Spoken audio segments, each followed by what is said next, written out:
Hello, and welcome back to our 62nd episode of the Labyrinth of Thieves campaign. We are your hosts and storytellers here from Wanderlustdnd, ready to dive into tonight's episode. As always, don't forget to like and subscribe to our channel as we post new episodes every other Wednesday. Well, last time we left most of the members of the trauma team suspended in combat aboard the Sunwhisper, while Gizmo was teleported away to somewhere within the Summer Court territory in the Feywild. Gizmo, you were quickly joined by four very unusual emissaries from the Summer Court, sent to escort you back to the palace. As you began your journey with them, you realized that all of them answered to different members of the court. Pierre was a student of the great Arju, I think that's how I say it, elder scholar of the Summer Court. Mary was a member of the Golden Mask of Dav's court. Hank, a somber emissary from King Oberon, and Arbol. I apologize, guys. These names I've forgotten always. It's been a week or two. Sorry. Arbol, who served Mistress Venestra, the Enchantress of Beauty, or so he said. The Indigo Brick Road brought you through the wild dandelion fields guarded by one of the Sevenfold Knights. It also then brought you to a somber river with an unsettling ferryman in which you gave your true name to. And finally, you ended up in the Orchard of Bitter Truths, where you met a godling named Meili, who helped you but didn't help you, helped but didn't help you navigate to the end of the orchard. It was at that time that two paths were laid before you, Gizmo, and it was the emissaries who tried to convince you which path to choose. Mary and Pierre vouching for the tranquility and peace of the Path of Petals, Hank and Arbol hinting at the long-hidden secrets to be revealed along the Path of Thorns. And it was the Path of Thorns that you chose. After that, we said goodbye to Chris, and something strange transpired as the young godling that was guiding and not guiding you through the orchard transformed into the archfey Tasha, and subsequently did some terrible things to the three of them, including chasing, I believe, Hank away, dropping Pierre into the abyss, and I think Mary, you just ran. They let you run, I think, if I remember correctly. Anyway, it was a bit mad, but that's what happened last time. So we fade into this moment.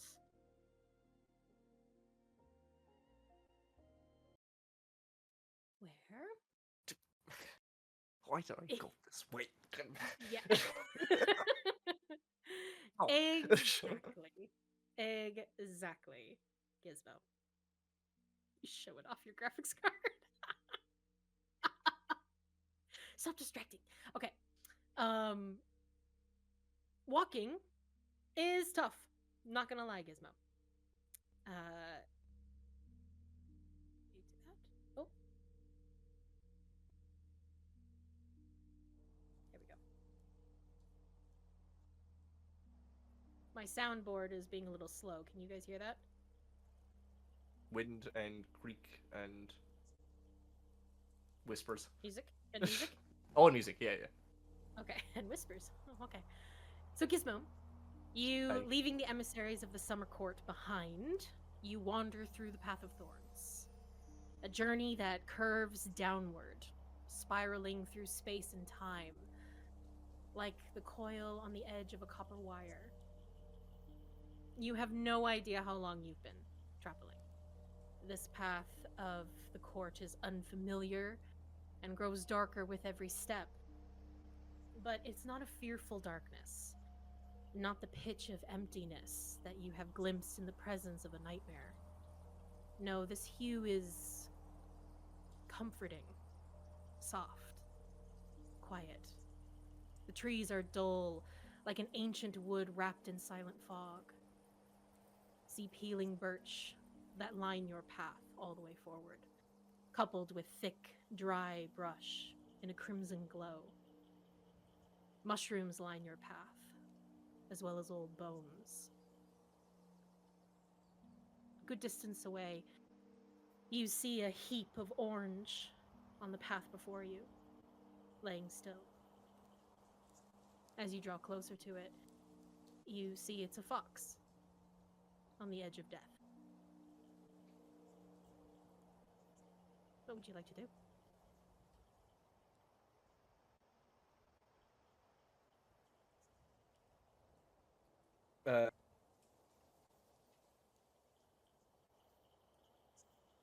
I think, first of all, even just kind of maybe not up in this moment, but all on the way, you know, he has questioned this choice.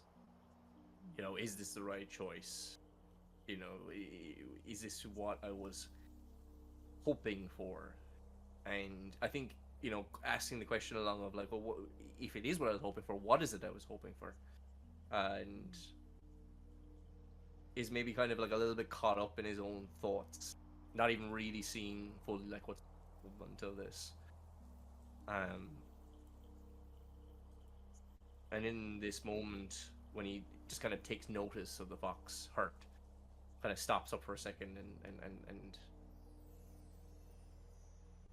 all the thoughts that was racing in his head, they stop for a moment, and he kind of just looks at the fox and says, "Oh, buddy, are you all right? Is there anything I can do?"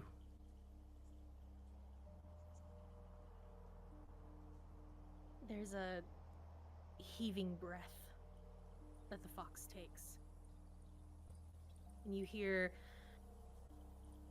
that subtle cracking that happens so close to death when lungs begin to fill with liquid. It is struggling.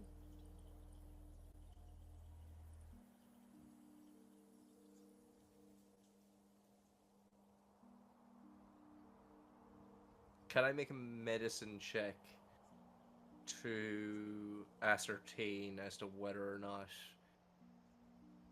any form of intervention is either going to be helpful here or is just prolonging suffering? You can indeed. Go ahead and roll a medicine check.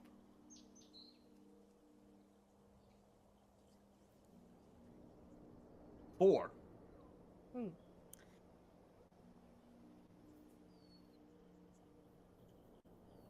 There's a lot that has transpired in days, hours, minutes. Time is a very strange soup in this place. And as you stare at the fox, you find yourself fleeting between seeing the fox struggle for breath and the floorboards drenched with Artrin's blood.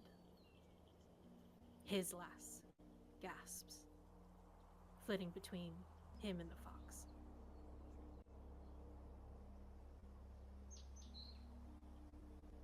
I think in the moment of realization of like how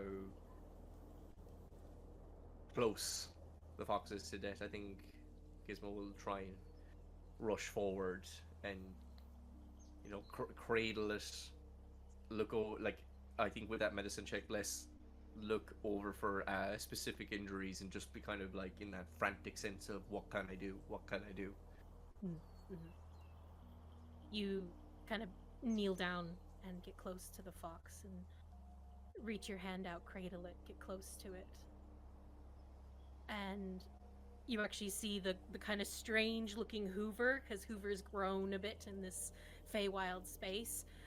They glide across from you, and they're kind of inspecting the creature, and there's a hint of concern on Hoover's kind of strange feline features as well. But as you kind of get close to the fox and hold it, a thin, bony hand rests against the metal of yours, as if to kind of stop you from casting a spell or going forward. You see splintered nails, stained, tendered emerald, like as if spending centuries steeped in decay. While your intentions are pure, This creature has made peace with its death. I'll, like, spin away, let go, and just kind of step back for a second, somewhat in an immediate fight or flight response. Armor revving up, like, looking to see what had put the hand down. And more importantly, how they did so without alerting me that they were there beforehand. Yes. There's a figure. Moves into kind of before you. You see that his entire chest is exposed, cracked bone, but not brittle. No, it's veined in dark moss and slick with damp rot. The earth clings to him, causing tiny fungals to bloom, pale and porporous. They cluster in the joints of his shoulders. When he moves, it's the creak of bone, like the whisper on dead leaves. It follows him, and you see fireflies kind of moving out from parts of his bones. What you see?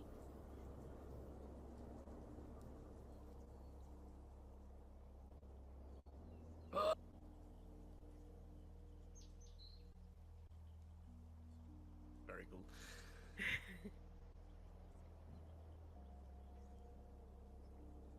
This individual lays a hand on the fox on the ground. Didn't take much notice of you revving up your engines. And a touch of death. There's a stillness that comes over the creature. The fur quickly decays away, leaving neither skin nor blood, only bones. And from its body springs new life. Clusters of mushrooms, moss, and rich yellow fox face flowers. Same ones you saw in the West Repair Yard.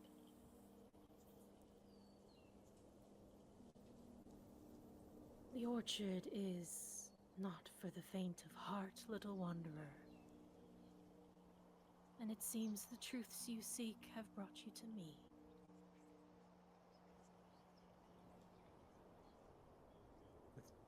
The truths I seek? And what would you know of the truths I'd seek? I've come to understand that this place has a way of directing you where you need to go. So I understand that. But you? I see it on you. Death hangs from you.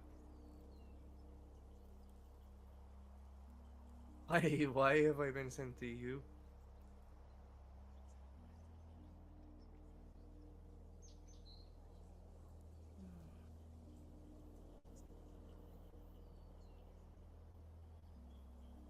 I feel as if we've met in another life, perhaps. You have spent so many years hidden from me. It is good to see what you've become.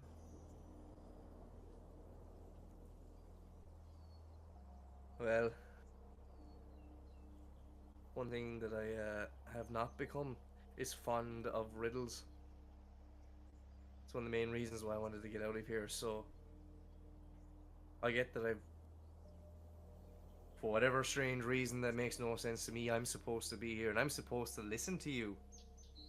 But it's been a long day, and I'd really appreciate it if you could maybe get to the point. Very well. You know who I am.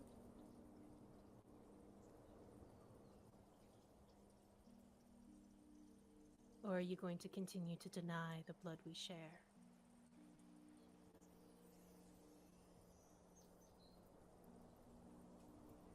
Carry on, Prince. And I suppose you'd have me call you grandfather then.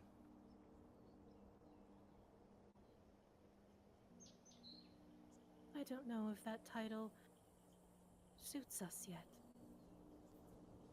We barely know each other. Well, at the very least, and I'll take an action to leave the suit. Okay.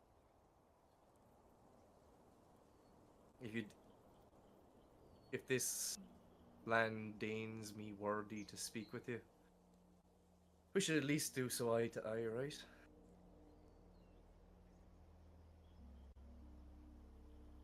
I agree.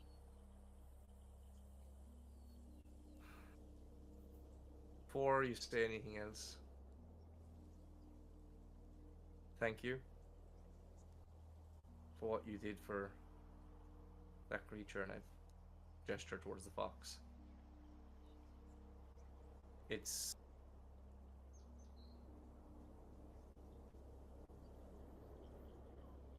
a gift. When something is struggling that much, I see that and I understand that and I get that.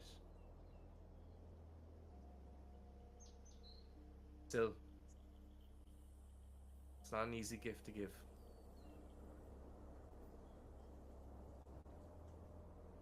No, it is not. And I hate to admit it, but sometimes you can't help but be the villain in someone's story.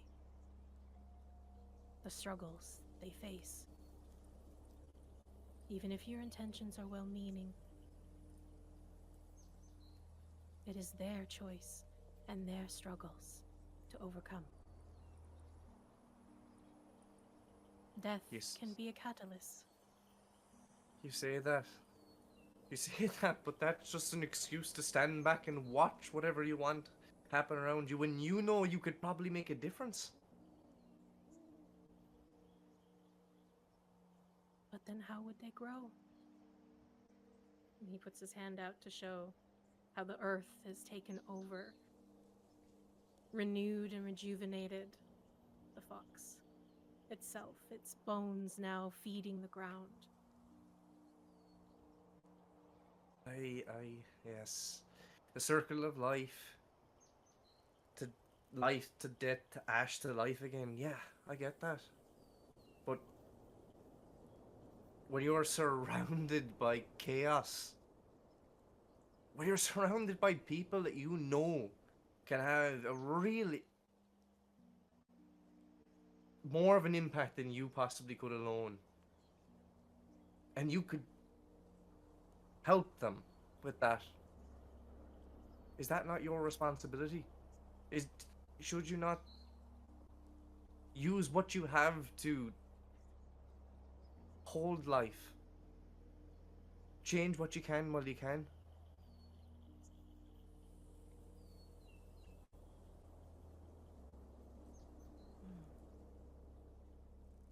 You inherited your father's ideology. I'll give you that. He thought the same as you. You know, I never got the chance to meet him, but I have had the opportunity, the luck, to get an insight to who he really was, and well, I'm more and more taking something like that as a compliment. Weird for a person I don't really know, but that's the truth of it.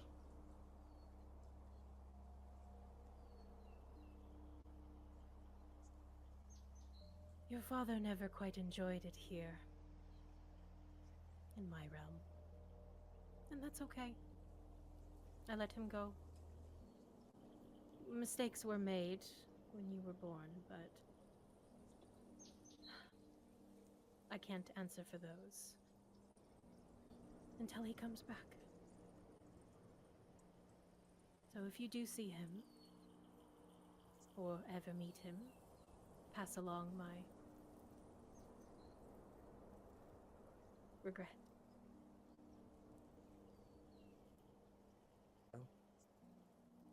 I'd rather pass along an invite. Would you not speak with him again? If he would. I speak in hope, but maybe you speak in knowledge. Is he alive?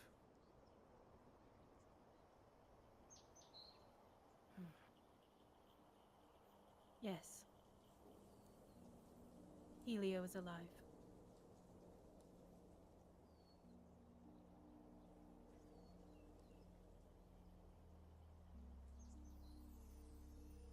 Okay. However, your mother is not. And that is where my regret comes.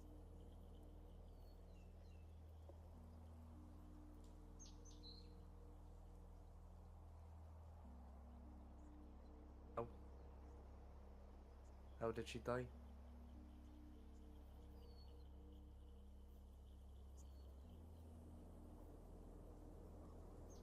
You grew up in politics, in the summer court. So you might understand when I say this.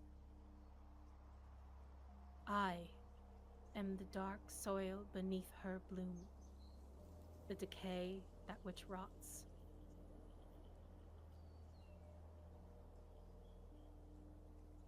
Offspring of mine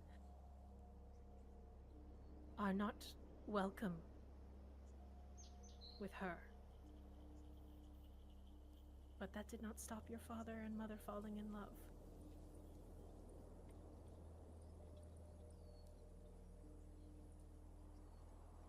Across the courts, across the laws, they found each other. And when you were born, we, the dark and light, this bloom and decay, demanded you to be returned. Son of both courts. When your mother and father refused, I sent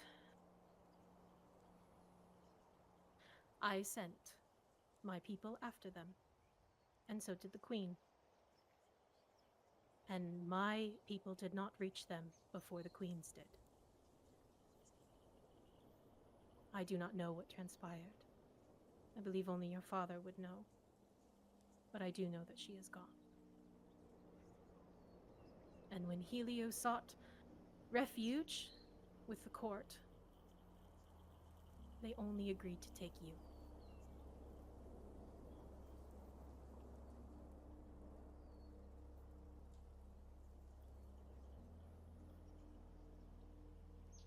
A useful pawn.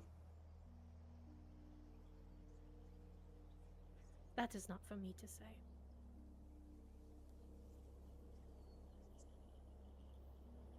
You know, I always fucking hated every part of their courtly orders.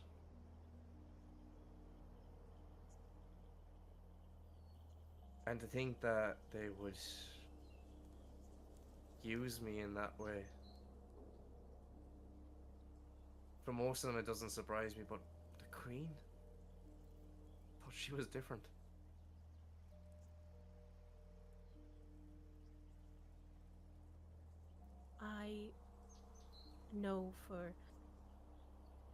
I know for a fact that she loves you.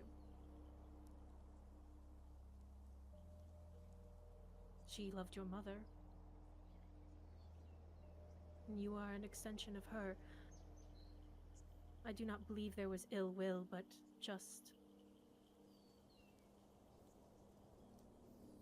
individuals who are stuck, trapped in the same cycle over and over again, and not willing to evolve, to grow, to change, not like us.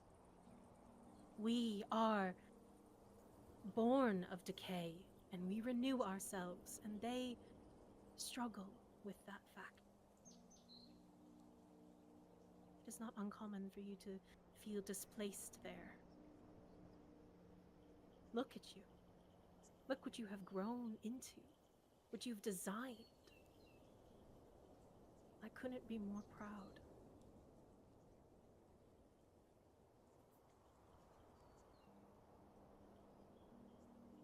I feel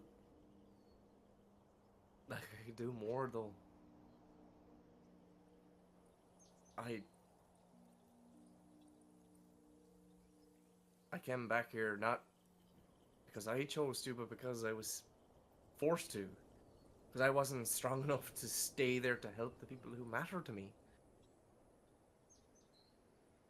Sure, I built this. But I built it to protect me. So I could feel safe.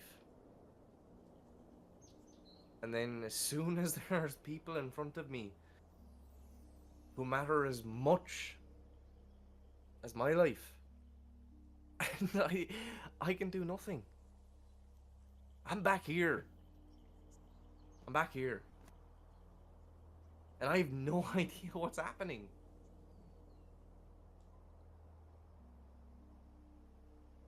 I'm sorry, but I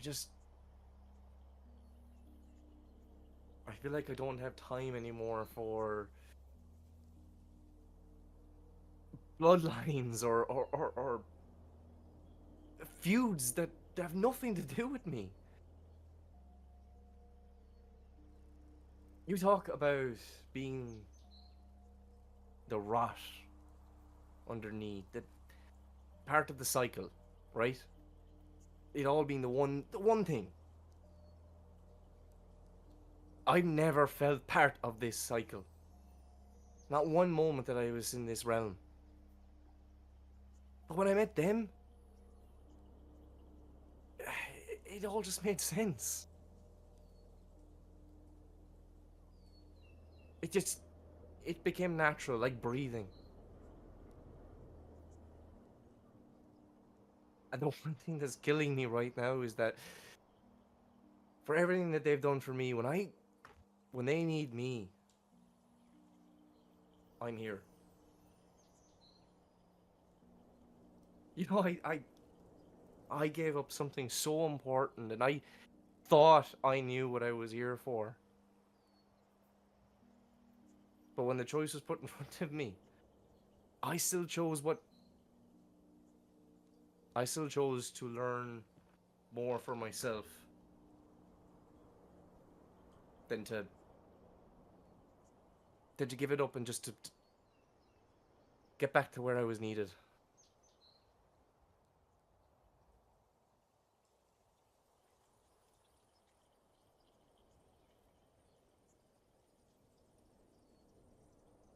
Do you know what happens to a flock of birds that don't learn to fly? Can't say it's crossed my particular interests, so no. Most wither and die, become food for the soil. But some, in a long generation, evolve, change, transform. Perhaps the path that you are on is leading you to a great awakening. You already know the code.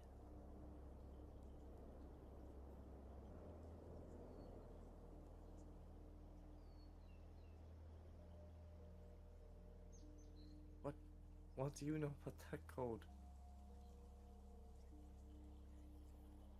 Code of life?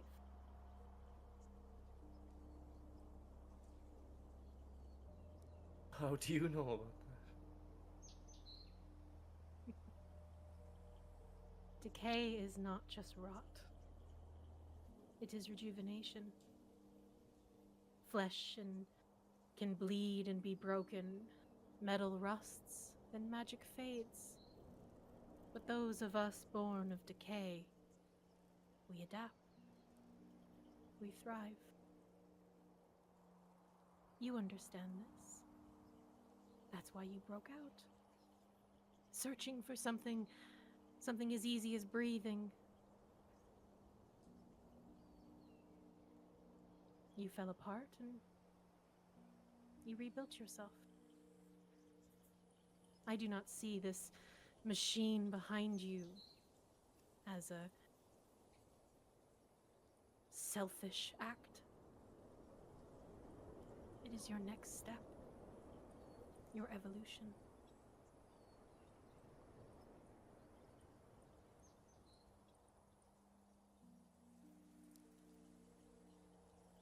I take a moment to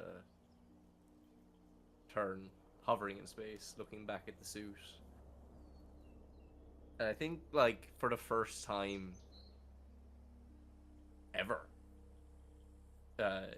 Gizmo takes in the suit not as a set of parts that complete a whole, but as this completed thing that is in desperate need of repair, is falling apart at the seams, but is a culmination of what he's endeavored to try and do. And he turns back.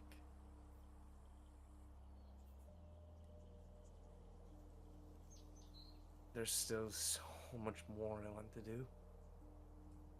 So much more I want to find out. Good. Go find that out.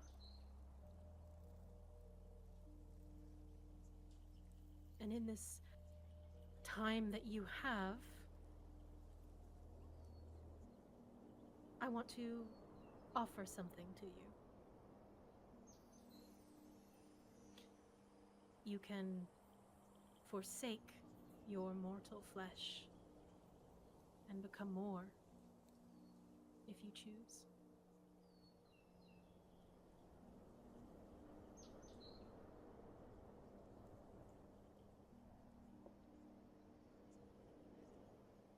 And it's at that moment, Gizmo, that you kind of have flashes of memories, seeing the inscriptions, the code that your father wrote on the inside of Venom, Stalker, and the code that was inscribed within Humphrey. The living code. And a chance to become something new.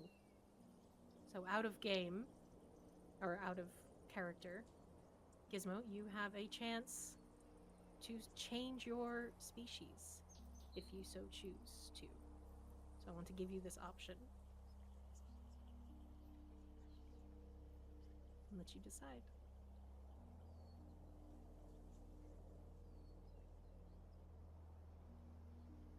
And if you want details, I can give you details about it. No, I don't think I want them, because I wouldn't have cool. them. But thank you. Have them. Okay. No, I think in any other context, if this was offered to me, this would be an easy no.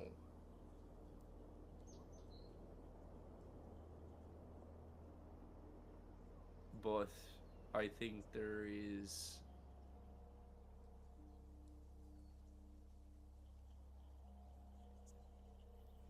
a weight to the fact of Gizmo choosing this path, regardless of his earlier intentions.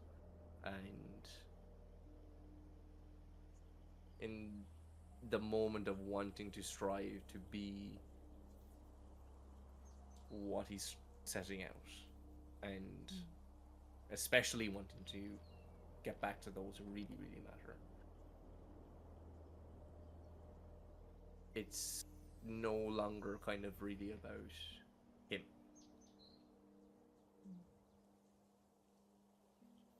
So I think in response he will say, if this can get me any closer to what I need to be to do what I need to do, then I'll humbly accept grandfather.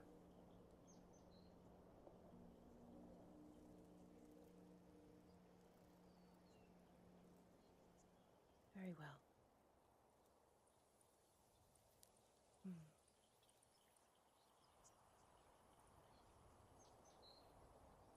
you already know what you need to do. And I am here, and I will be a guide. But this is something you must inscribe yourself.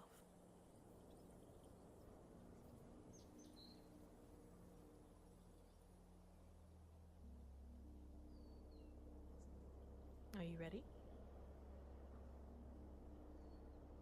Grandson?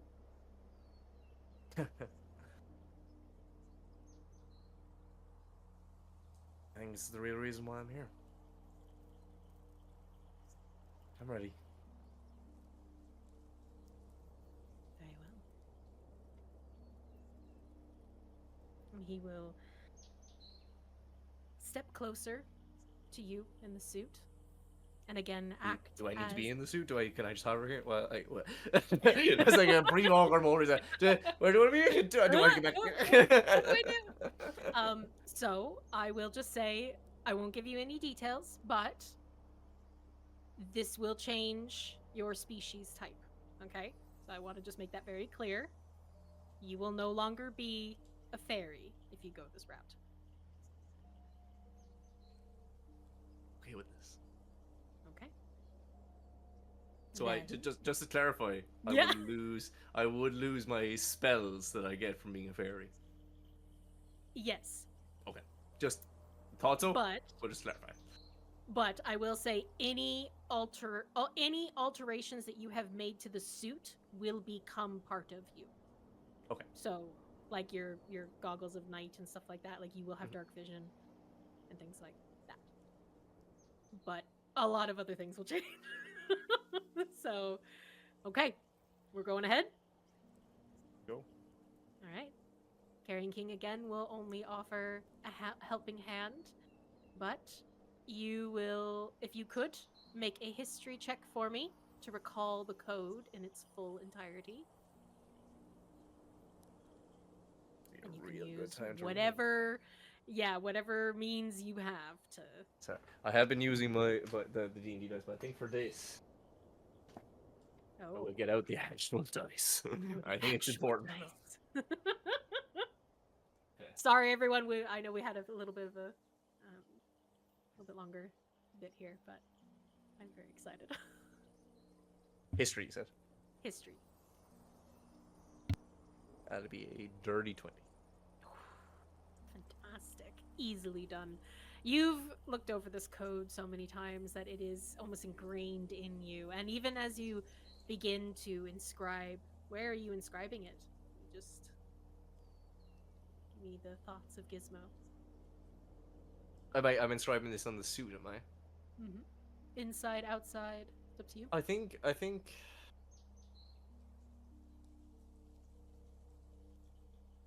the back of the neck down on the spine. Okay. Inside or outside? In outside. Outside the suit. Yeah. Okay. So you I think with start the inscribing new perspective, he's really focused on the thing as a whole and the thing as a whole. Perfect. Yeah. So you begin to inscribe. I need an Arcana check, please.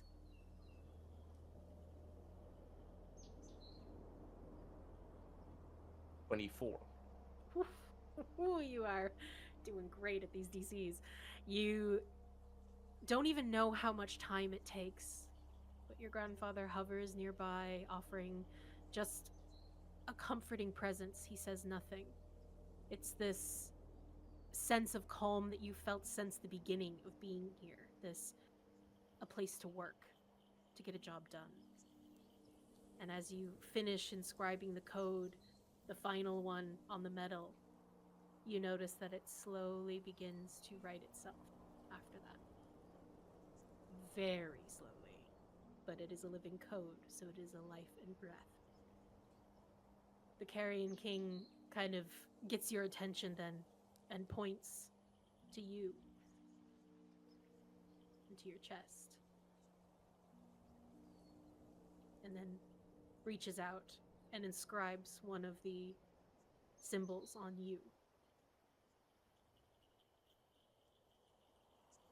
You will become part of your machine. You need to have the code as well.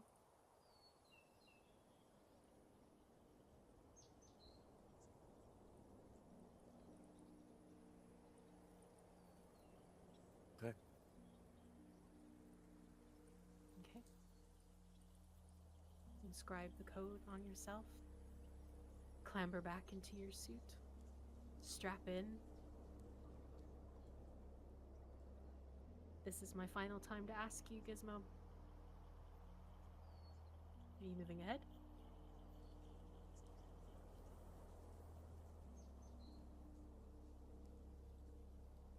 I need a Tinker's Tools check.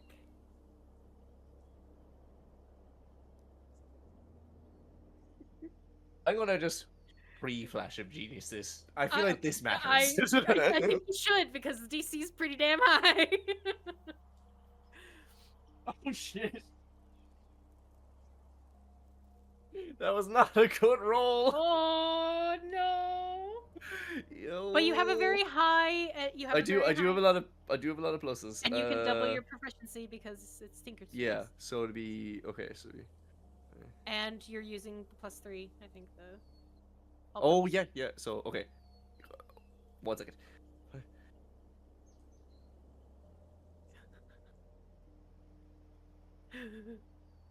Should I tell you what the DC is? No. You can actually, because I think I just worked it out. No, I'm afraid. I think if I have my maths right, 26. Oh, the DC was 25.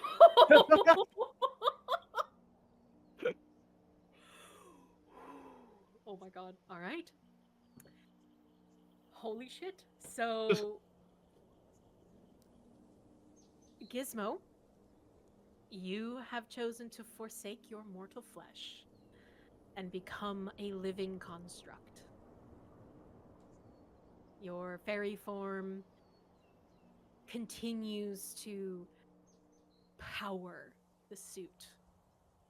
You, like the center of an Ethereum core, that is what's left.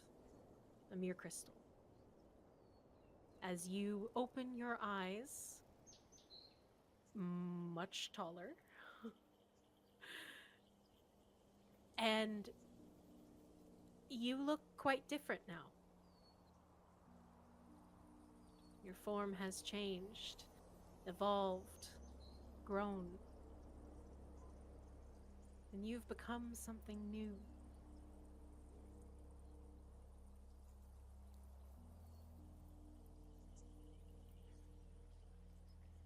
How do you feel in this moment?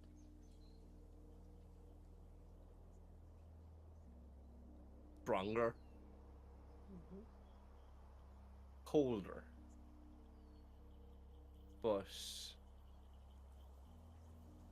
all those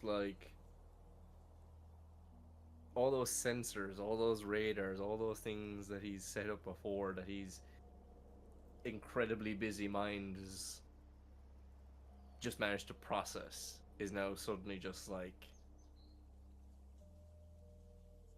what was a raging river is now just a very laminar but thick stream.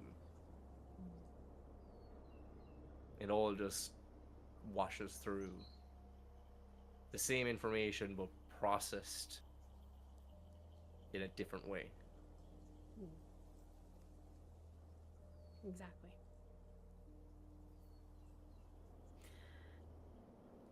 I'll say as well, I know we talked about the changes you wanted done to match the art.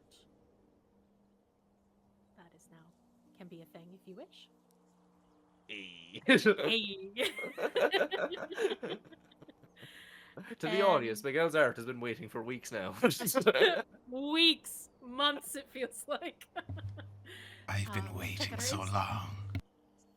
Check out our Instagram. I will show you. Check Instagram. It's really good. It's fucking fantastic. Anyway, the Caring King smiles at you. While growth and change is always welcomed, especially with me, I think you need to get back to some people. Am I correct? Absolutely. Thank you. And I know it seems a bit strange to say, but I feel like this is the only time we'll ever get to meet. So I guess I appreciate the winds of fate blowing me your way. And I hope I'm wrong. But thank you for what you did for me today. Thank you for reminding me what it is to be born of decay. I wish you all the best. And luck, grandson. You're going to need it.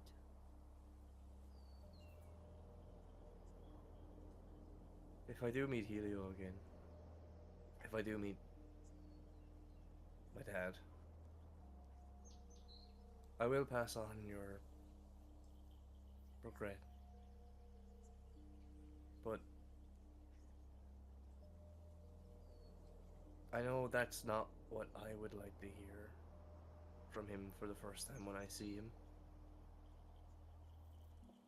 Is there anything you'd like him to hear? That you would want said?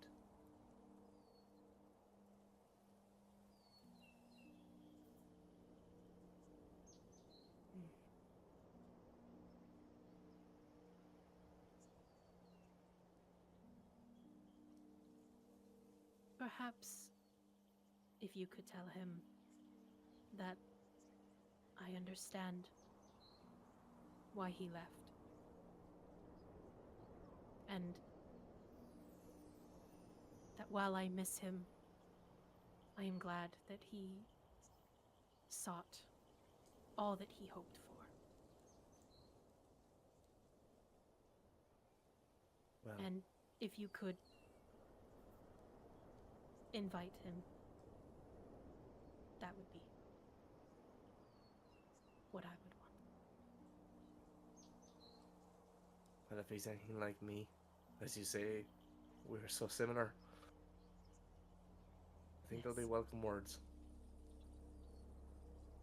I'll find him. Now that I know that he's there to find, I'll find him.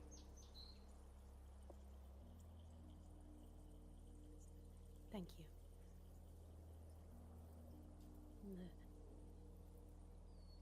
Carrion King will reach his withered hand out towards you, and there's a moment where he pauses, just taking you in now in this new form, this new vigor and life within you, even as a construct, fully in your power. He takes you in, and there's that rush of pride.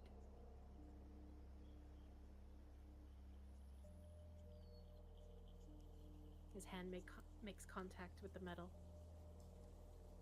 and you vanish.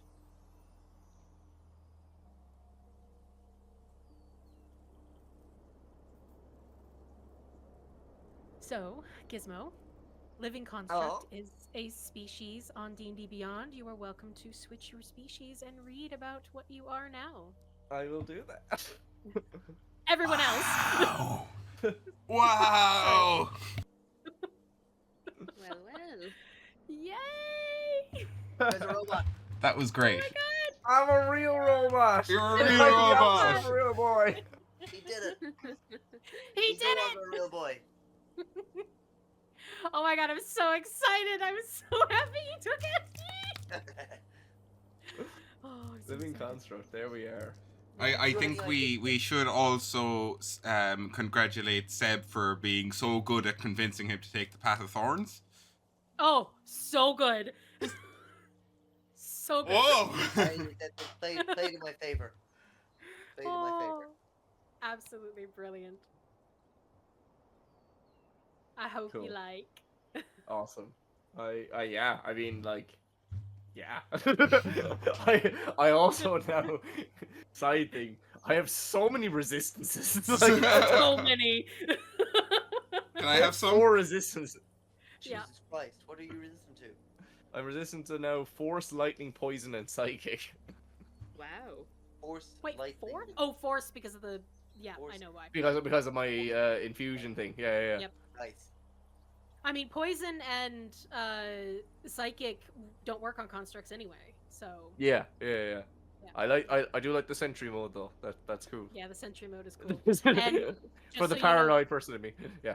the healing as well. So healing spells, because you're a living construct, healing spells do work, but only at half capacity. Oh, So someone can okay. do Yeah. cure wounds, but it will only be half because you're half and half, and you will feel pain now. And there's no, like Gizmo being shunted out and being like, host life in danger. It's just You that. are it. You are the suit now. So Oh, half a healing spell. Ooh, shit. Yeah. That's Oh, yeah. real. you do have a rapid repair though at short rests, so you can Okay. use. I think you can roll your hit die and double it because it's a rapid repair. So. Okay, so like spells like. Oh, this is Haywire, some wild, funky shit. I love this. This It's is funky. great. It's weird. So it's- yeah. So I can do. So short rest matter more, but healing in combat is less effective. Love it. Yep. Fucking things that love affect it. constructs and like clockwork. You are a construction. construct now. Yeah. Yeah. Yep. I will be Haywire honest though too. Like when I saw you were vibing towards just out of game. I saw we were vibing towards, and I was like, fantastic. He loves envoys. Like the entire time I was like, that we had these conversations. I was like, Yeah. he doesn't want to be an envoy. Well. First opportunity. Yes. Yes. I was lying, bitches. I want to be a dinosaur. You're upset. I'll polymorph you, Al. Oh. Don't worry. Oh. Yeah, and that's- all you need to do is get kidnapped to the prehistoric era. There'll be a magical Triceratops. I've actually been your great grandfather this entire time. Would you like to be a velociraptor? Would you like to? Yeah, exactly. Okay, so I'm gonna get you guys on the other map. I'm gonna switch the music as well because the music is far too happy. I'm really Sorry glad guys, you that like- went on so long as well. Oh, well, we had a weird thing in the middle as well. But okay, so Oh. we're getting the okay. Now we're back to like combat music. Oh, So, God. whew, let's take a big deep breath. Okay. So, Gizmo, you are. Hi. We don't know where you are right now. You are flying through time and space again. Now as a living construct. The rest of you, I do believe I have everybody's initiative orders correct, but check them, please. Looks good. I can't remember mine. Okay, well, I think I got everybody correct. I had to change out some character art Where's and the things like initiative? that. What? Oh, someone's yawning, sorry. Where can you see the initiative? When in So the initiative it's- tracker. Yeah, To... it's the little cross swords at the top. Combat encounter. Oh. Ah, yes. Okay. So we're back into the thick of it. So I'm gonna set the stage. Meanwhile, while Gizmo's having a heart-to-heart on another plane of existence, we teleport back to the material plane.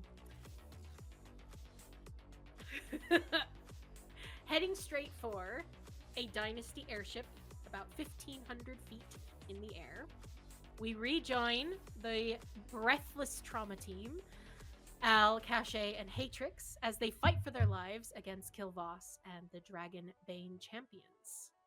Al, just to reorganize everyone, Al, I believe you reorientated yourself. You are currently in half cover up the stairs, looking down to where you see Cache currently facing off against someone much larger than her. You can see Kilvoss. You can't see Kilvoss at this moment, sorry, but you do know that he is tucked around a corner. He's out of your line of sight. Cache, you are face to face with the heavy-breathing Goliath, who is you're watching him as he just took a huge blast to the face and is basically his bones are snapping back into place and he is wounded but standing. Haytrix, you are currently prone in the engine room, staring up at a heavily armored warrior. Her eyes are almost bleeding as she sweeps a glaive up as if she's going to stab it towards your chest. So that's kind of where we left off last game. Yes? Any questions? Nope, all good. Nope. Okay, Al. Top of the round. Well. Okay. So I can't see Kilvoss, but I can hear that there's still a kerfuffle going on in that room. Oh, well, and you would have seen Kilvoss before. Yes. Before okay, you fair. ran back up the stairs, you kind of know where he was. Yeah. I'll take a few steps forward then so that I can actually see. So you can see him? Area here, Kilvoss. Yeah. Yeah. Yeah. You see him there, yep. And I am going to cast Resilient Spear on him. No. Okay. What's the save? Sorry. Oh, I think it's a dexterity save. It's a dexterity save. Yes.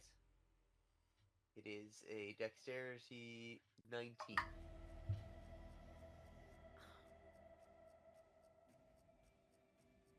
No, 11. Okay. Oh God. You are in a ball. Okay, so he is in a ball. He's in a ball. We can get a. Yep. Oh no, that's not what I want. I'm also going to shout out, Cache, we need some answers.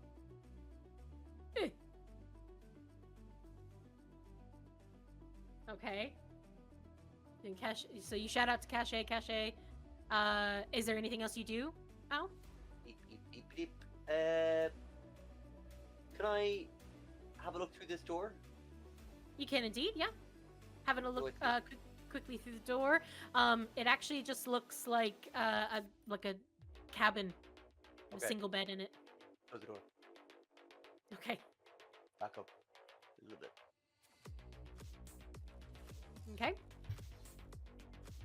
You were concentrating, I believe, on the resilient sphere.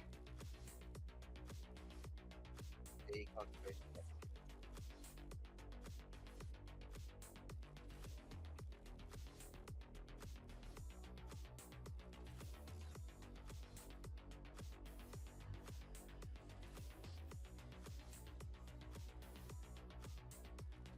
Al, anything else? Sorry, yes. Anything else? No, sorry, nothing else. No. Okay, sorry. Yeah. Cache. All right. Cache, seeing that he's in this sphere, will smile at him and just walk towards the control panel. I think it's time that you talk now. But this could end very badly for you. This is your last chance. And as I do so, I summon beside me a shadow being. Okay. What are you? Using summon aberration. This time you see the shadow being is mostly arms. It's like hunched over like a gorilla, like these lanky arms. Like it could grab and hold on to something. Yeah.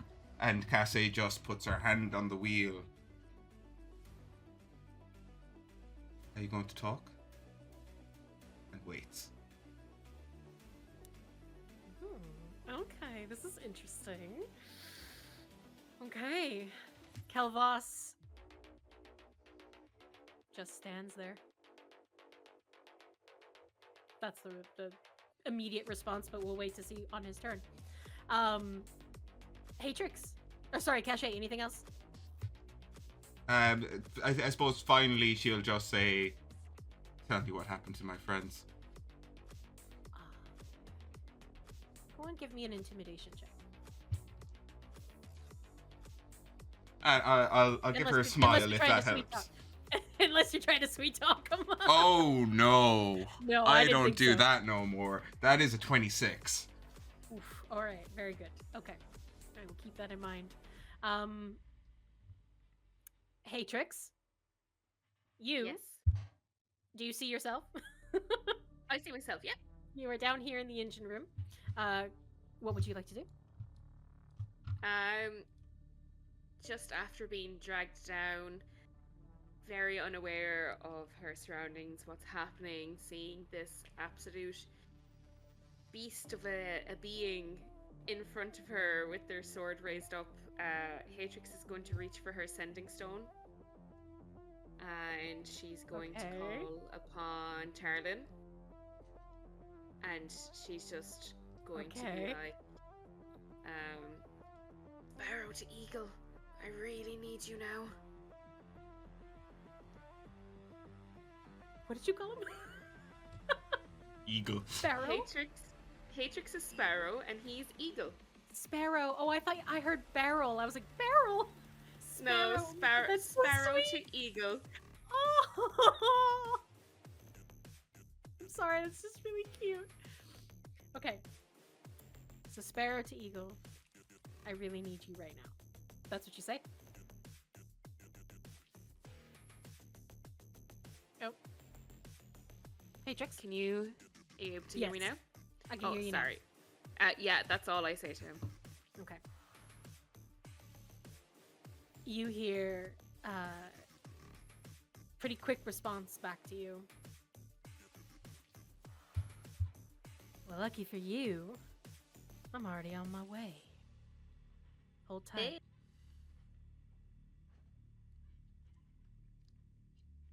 Don't need that prick. What's he doing following me? I'm perfectly capable of my own operations. Stop being a stalker. No.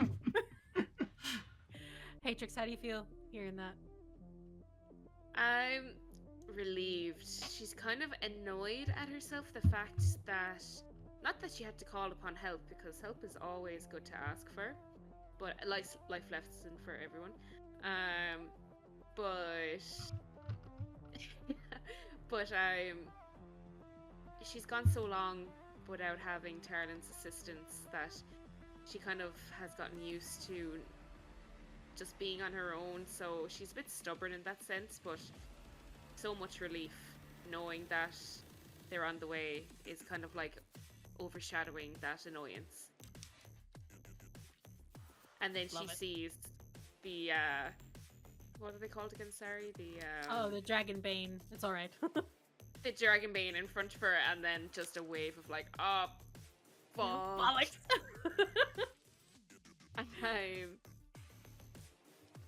So I'm just wondering, because I'm prone, right? Am I? So my boots can let me teleport. Finding step. You could teleport back to where you were. So I can only teleport 15 feet to where I can see. I can't teleport back. Shit. I thought But I mean, if step allowed you to teleport back to where you've been previously. Are they the boots of the Winding Path? Yeah. Oh, if they're the boots of Winding Path, I had them before. They specifically allow you to teleport back along a path you've already been. The spot you've already been before. That's what I remember too. Yeah. It says And- here teleport. Sorry. Unless they've changed in the update or something like that, I don't know. I think they might have. So it says teleport up to 15 feet as a bonus action to an unoccupied space that the creature can see. The creature must have occupied that space at some point during the current turn. Oh, okay. During the current turn. So I suppose I actually haven't moved anywhere You in haven't this moved, room, so no. I couldn't. Fair. It's more like you could run up to someone and then teleport back And to then- where you ran yeah. from. Yeah. Yeah. Okay, well that's good to know. Okay, and it was an action to speak to Tarlin, correct? Yeah.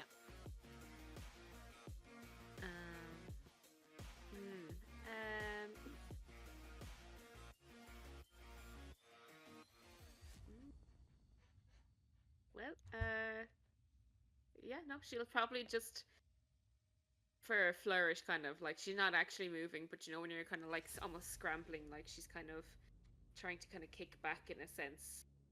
Almost like preparing herself to push herself away. Are you standing up? But I use my action to... Everybody cost your movement. Yeah, your you movement only is- got movement. Yeah. You just it would just take Oh. 15 feet to I think Yeah. it's 15 feet to stand. Oh, my bad. Then yes, I would use my movement to stand up and not Okay, be prone perfect. anymore. Yeah. So no, then you're not instead of prone scrambling on the ground, she's just going to No, kind of no. ready herself. Yeah, she ain't no damsel in distress right now. Not anymore. Love it. But yeah, She's kinda, called Carlin. It's all good. yeah, one foot in front of the other, steadying her stance, ready to kind of take what's coming on. Love it. Hopefully. Love it. We'll see. We'll see. Okay. Perfect. Haytrix. It comes to the Dragon Bane champion.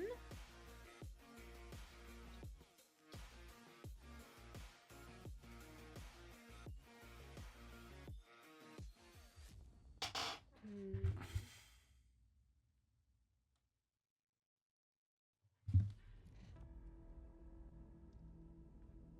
Nope.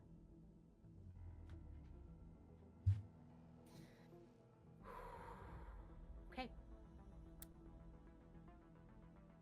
First attack. That is a 16 to hit. Is that me, is it? That's to hit you. Yeah, that hits. Second attack is 14. That misses. Third attack is a 21. Of course, that hits. Yep. Okay.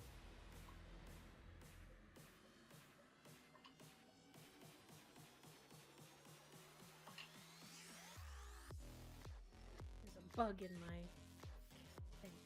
Okay.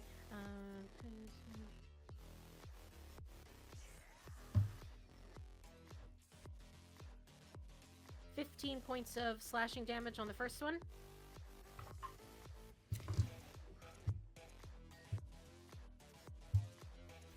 And 18 on the second one that hits. Okay.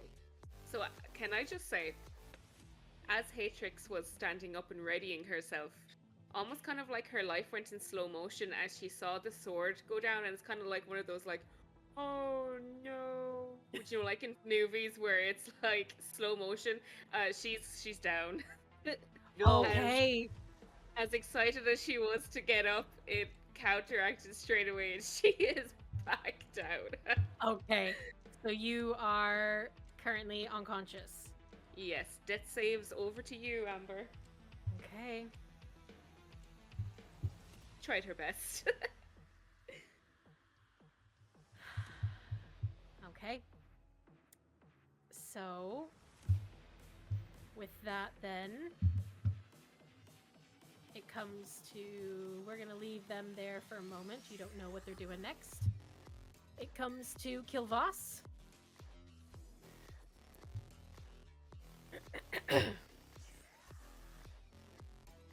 The music is just slightly too crazy there for that. Amber, can I Um, ask something very quickly? Of course. Am I able to see what the guys are doing? Because everything else is black around me.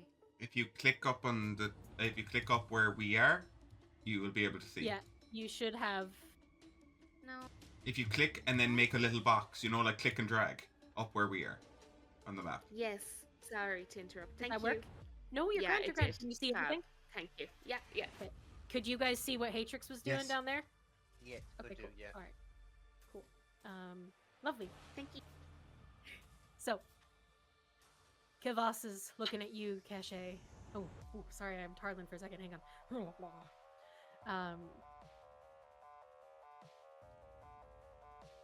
And looking at the mini-armed nightmare. Can you guys hear actually out of the resilient sphere?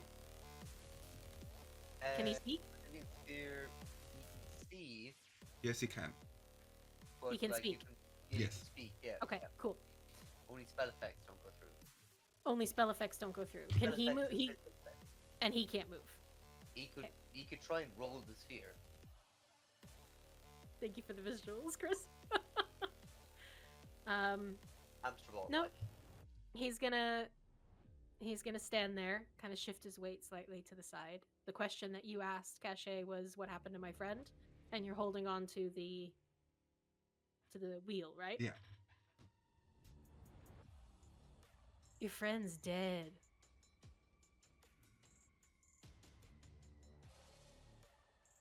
Cash's eyes flash like bright yellow as she processes that information. And you want to know what? What? You and your scary, scary summons. I'm gonna die pure. Is that what you call it? There's no winning with you. Fire gates will open for me, but not for your friend. Oh no. There's something much more planned for him.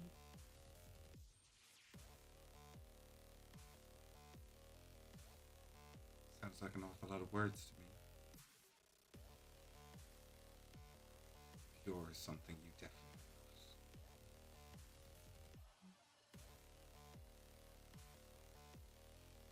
lose. Leave me. That's all he'll say.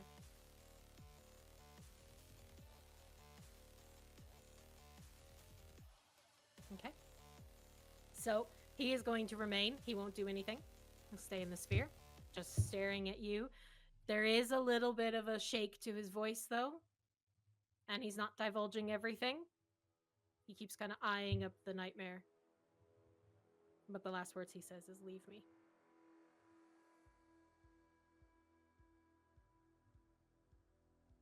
Okay. So.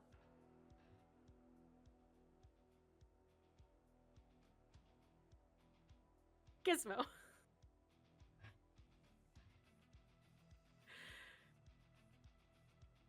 You travel once more through space and time. You are funneled through the aspects of the planar existences. You are so sick and tired of space travel. Your stomach would hurt if you had a stomach. The place where my stomach used to be hurts. Exactly. You get the it's like phantom stomach. You get the phantom. Yeah. Yeah. A little bit of bile, but you don't have those parts anymore. So anyway, you land like a superhero back on the deck. Boom. And what you see before you is a little bit different than when you left, and I'm going to apologize in advance for this, but this is what has been set up. So unfortunately, as you land, you watch as a scene unfolds. As Pyra, the archmage that has been directing this entire thing, stands with his hands out, holding an action. And I swear to God, if he's holding banishment, I'm gonna fucking leave this game. Could you imagine? Banish. You see almost like sparks of fire swirling around him, and as you land, the Dragonbane champion is literally in the last steps as she enters the circle, scoops Artrin's body up, and a word of recall is released. And the three of them vanish. Right there.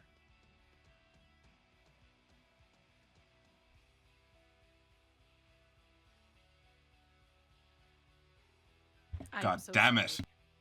It was literally, I don't know if you saw the magic there. It's been there. That is what they were holding. There is just literally no time for me to do anything. Do you have anything? I will let you have your turn. Can I cast Vortex Warp on Artrin? Fuck, do it. Try it.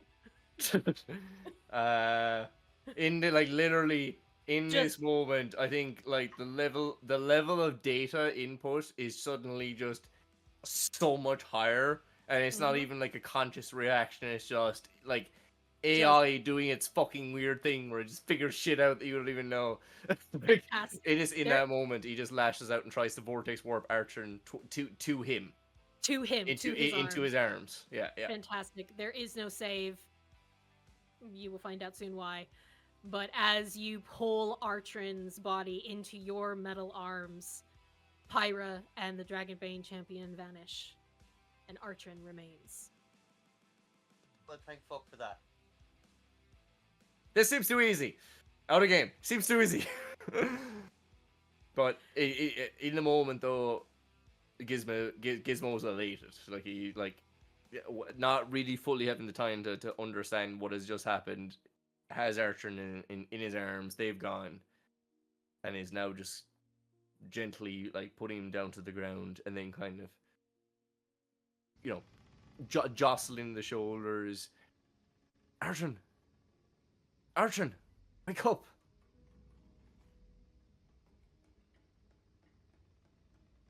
There is no response. Damn it, I didn't go to halfway across a different dimension and back just to lose you. Come on, man. I'll say, Haytrix, you hear Gizmo's voice coming from the other room.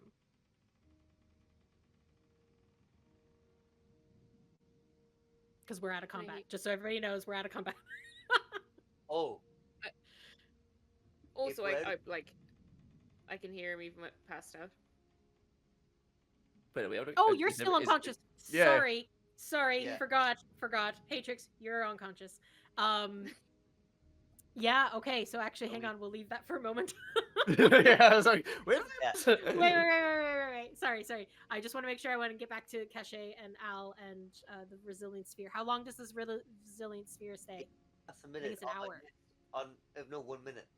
Oh, it's 1 minute. 1 minute. Yeah. Okay. 10 Okay. rounds. Yep. 10 So, rounds. Okay. On my next round, I would like to cast Pass Wall at the wall Pass behind. wall. Yeah, behind where Kelvos is currently standing. This is fucking incredible. So that Okay. there is now just a big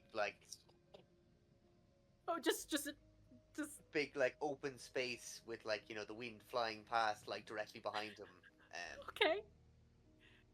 Yeah, I'd also Okay. like to He have a looks look scared. and see where Haytrix is.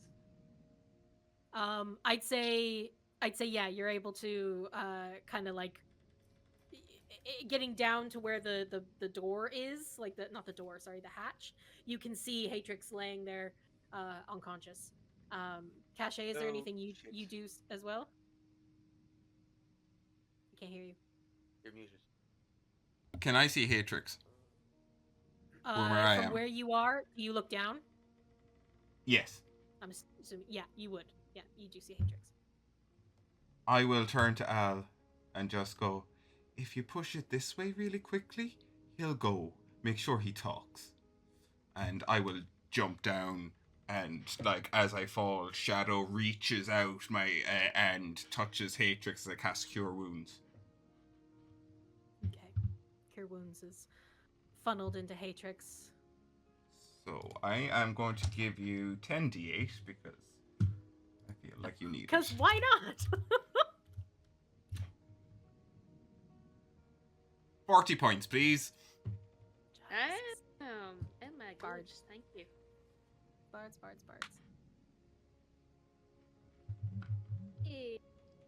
Kilvoss will look at you, Al, being the only one that's still up there on the. Look you up and down. I will look him up and down and be like, well, look, I'm not very good at interrogations. I'm going to be completely honest with you. You have about 48 seconds until this big, many-armed creature grabs you and jumps out of that hole with you. And that will be the end of you. So have you anything else you would like to say? Where are our friends? Other than dead. Anything more productive, please?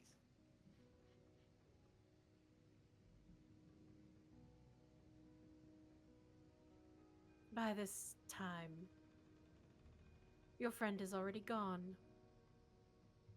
along with my master. So I have nothing more to say. Gizmo, Artrin! I shout out. Gizmo, do you respond? In here.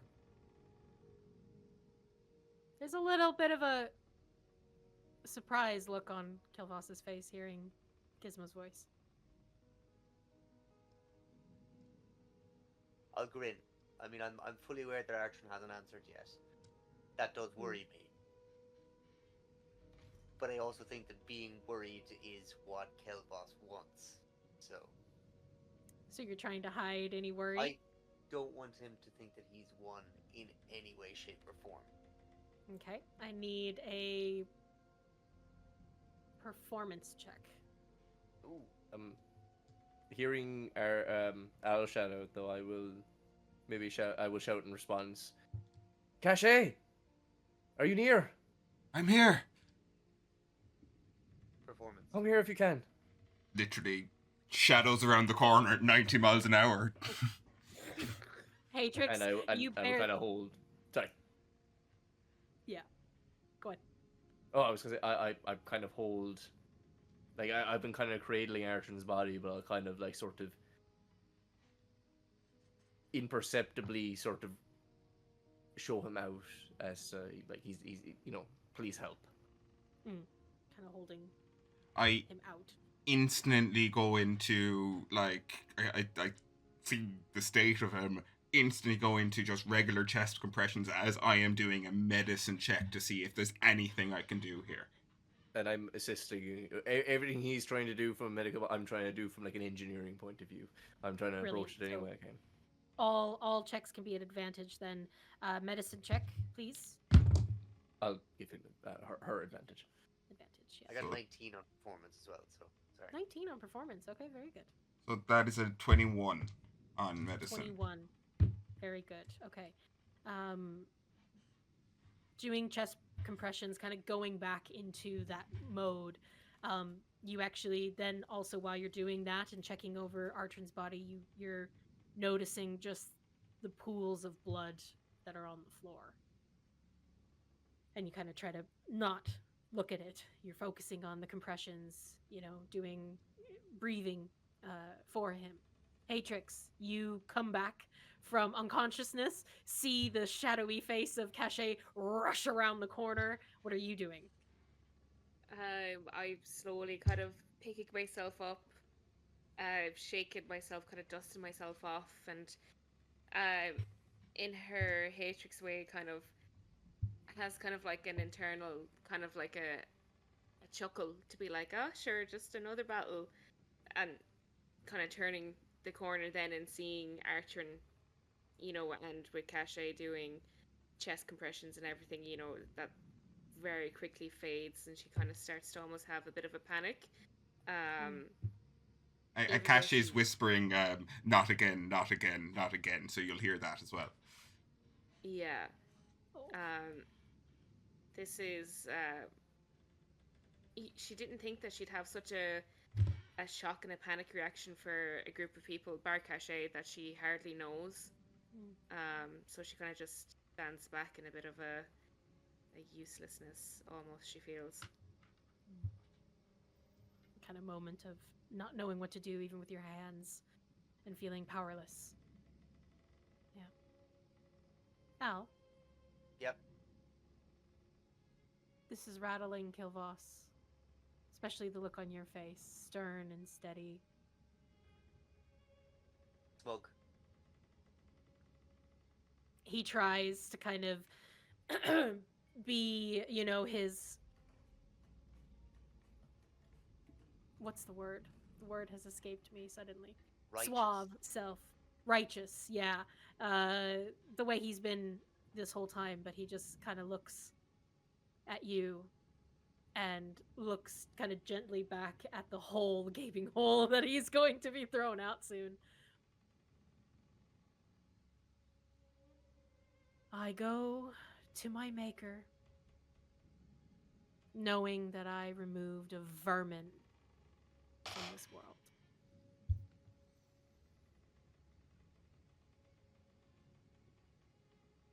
makers usually aren't what you wish them to be. And I give the sphere a nudge. Kind of rolls a bit. He tries to fight it. Are you pushing it all the way out, or is it just a nudge? I think I'll sadistically giggle at the fact that he's trying to fight it, even though he says that he accepts his death. His body doesn't accept his death. No, it does not. He is clawing now at this point, trying to get out. He's like taking his mace against the sphere at this point. You know that body movement that you make when you're balancing? That's kind of what he's. Anything else anyone wants to say to Kelvos?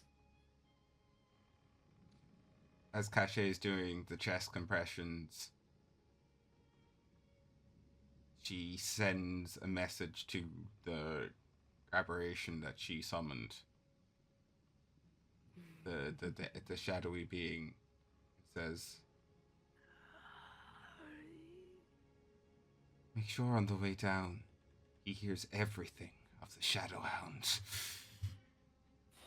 And the thing just launches itself at the sphere. Are you releasing the sphere at all? Oh, I'm waiting until the thing is like upon him and like outside. Can it go through the sphere? It I can't think go so. through the sphere, but it can push the sphere out. And Okay. then jump with to grab him as they're falling. Then yeah, Okay. I will release it so that it can like last minute just fucking grab him. Perfect, I would okay. if it's alright, I would like to take one moment and say, yeah, there's one last thing I'd like to say. And I will quickly make, as I leave Cachet to work on Artrin, and I've done what I can to help her. She has the expertise here. I'll make my way back up to Kelvos, and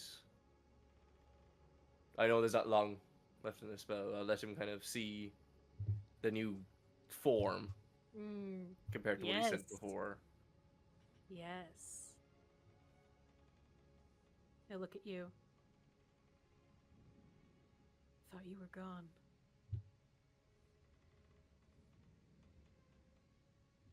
Worse than gone.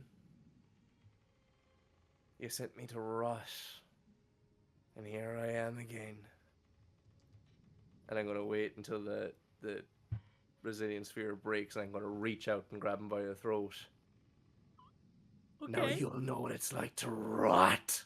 And I'm gonna try and cast Bestow Virus, knowing that it only casts on construct. But now that I have become integrated with the construct, I'm gonna try and cast it on the first biological thing. Fuck, why not? And it says that I can choose one ability score to give me a disadvantage on as one of my choices. I like to give a disadvantage on death saving throws. Ho! Hey! Go on, Gizmo. Die fast. Yeah. Ooh. Love it. Love it. Absolutely love everything about it. So you're holding on to him, you cast Bestow Virus, and you see it take root, like rot spreading through his body. Kind of eerily similar to what you saw on Artrin, actually.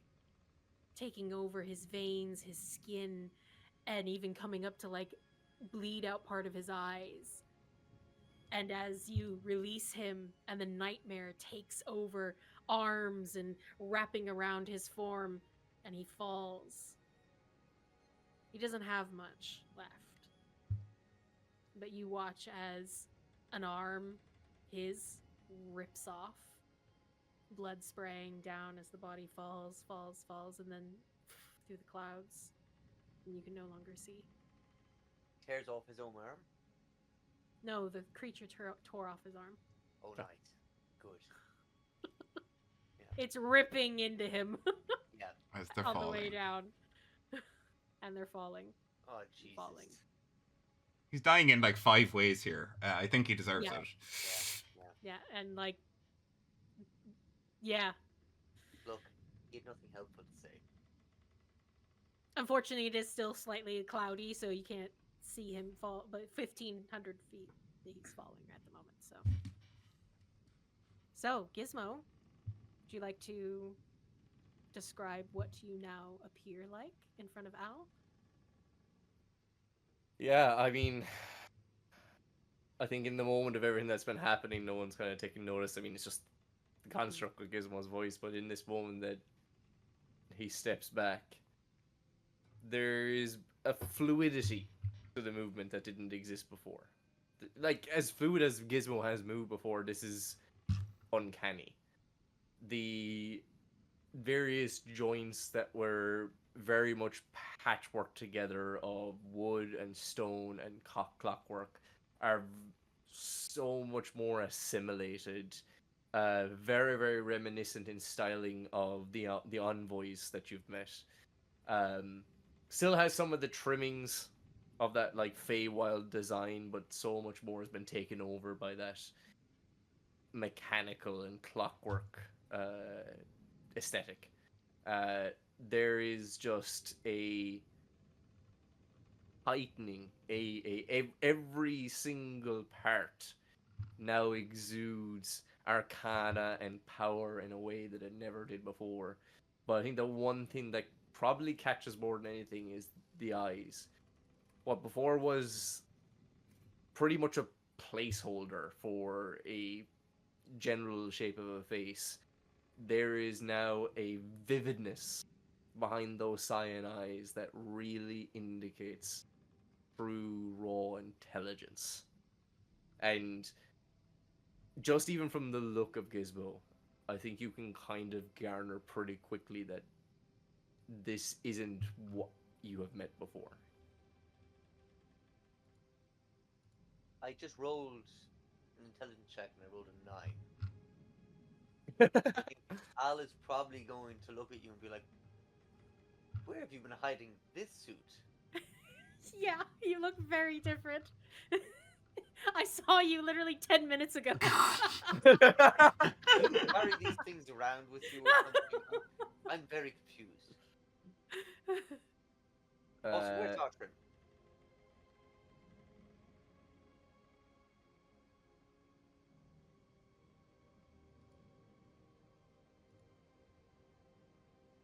I think just for this moment, Gizmo doesn't say anything and just points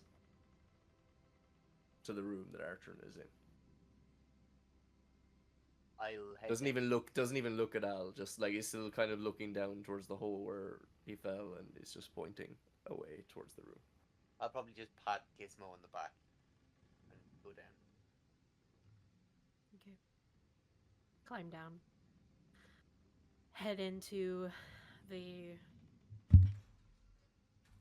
kind of awful feeling room. If you ever just walked into a room and you get a bad feeling, that's kind of how you feel in this space. The cargo hold is I'll throw you down here. Oh yeah. Oh. We're all in here now. Okay. Cache, you continue the chest compressions. And from the medicine check that I get, do I get that if I throw a cure wounds in, that I'd actually be doing anything here? No. Then desperation, just going and going and going. The mask has slipped off her face, and for once you don't see that Shadowhound smile. You see the eyes have become huge. They're just not able to accept what's happening right now. She keeps that methodical timing. Walking by now as well, joining the room. Haytrix is gonna walk up to Cache and just kind of slowly try and start pulling her away. Not pressing too much if Cache resists, but almost kind of like a tug to let them know that there's not much more that they can do. Cache whips around incredibly fast as she's touched. Her head just turns almost like a swivel on her neck. No! And continues and continues. Right now she can't. She sees this on her watch. It's her fault. You have to go. He's gone.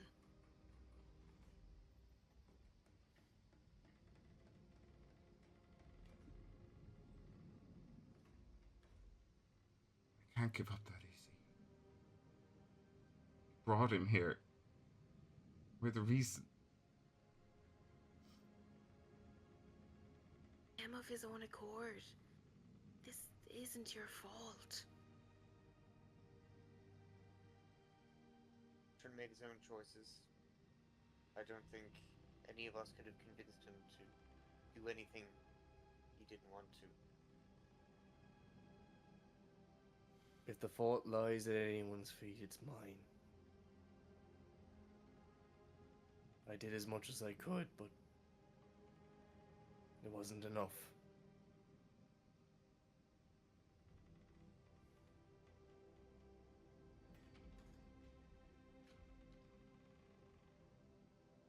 Jay, let him rest easy for now.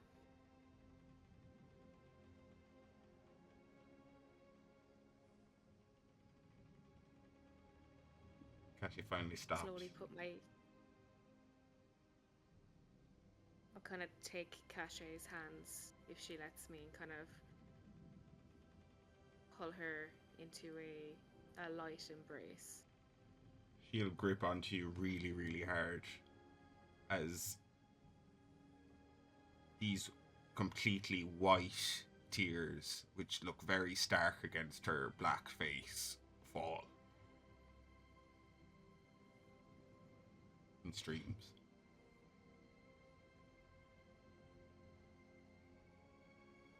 I'd like to go up while this is happening to Artrin's body.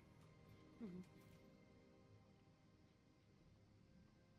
I put a hand out. And now, for the first real time, feeling. Actually feeling.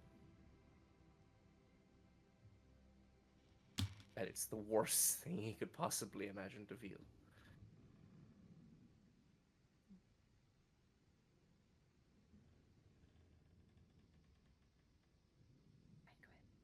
I say to him, I'm sorry that the rot haunted you. I guess in some ways we had that in common.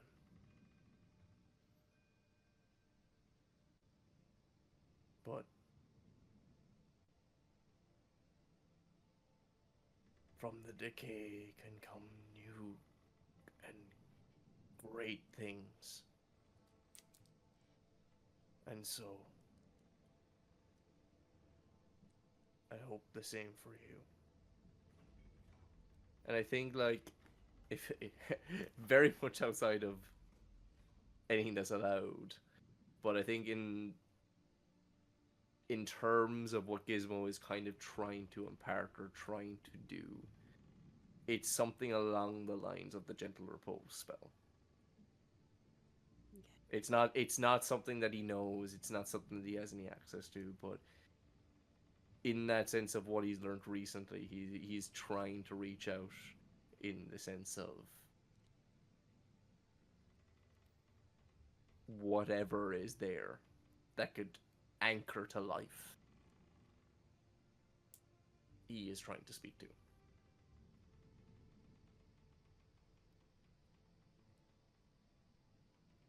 It's something in those lines. Love it. Can you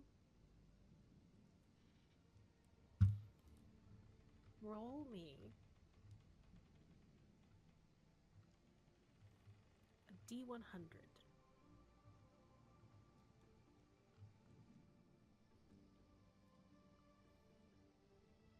Come on.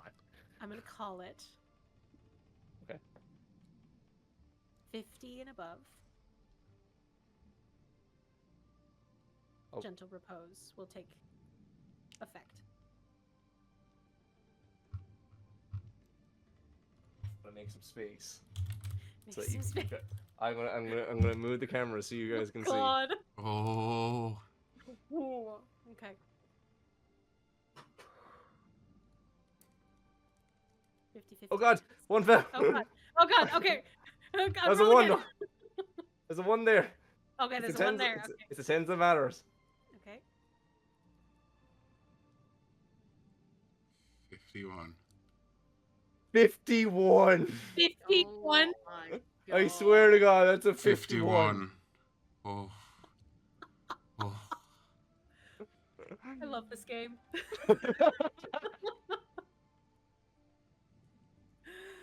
Oh. After all of these lessons, the trail, the path of thorns that you took, Gizmo, embracing the bloodline that you share,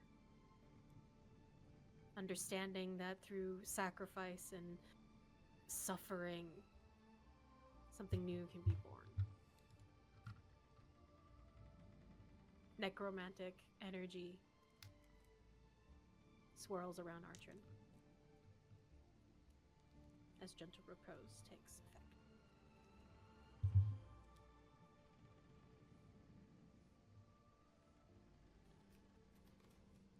Take a step back.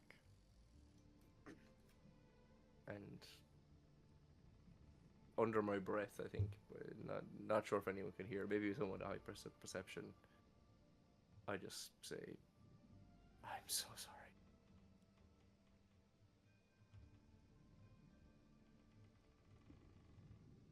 And then step back. When Gizmo stepped back, I walked over to Artrin. Mhm.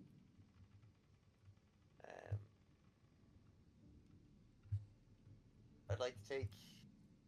I mean, does he have anything on him that is sort of identifiably his? Something like. I mean, a piece of you know jewelry immediately the or- tear seal. I know the tear I seal. would- Yeah, Yeah.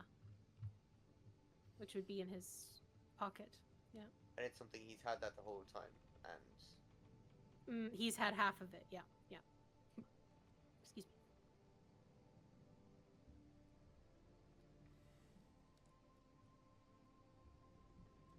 it's okay with everyone. I'd like to send something back to Artrin's friends, so they might know.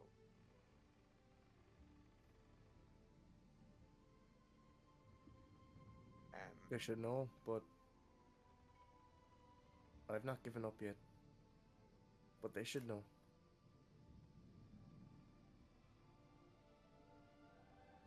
Cachet, as soon as she hears that out of Gizmo, turns around. For the first time taking him in. Think there's a way?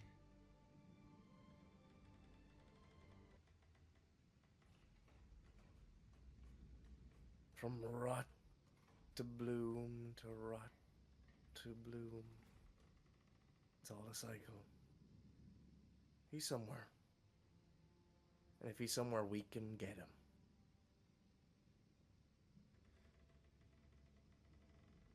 Okay. I'm with you. Then I probably shouldn't- Whatever's happened to you, you've changed a lot. Yeah, I know there's a lot I need to tell you about, but we'll get to that.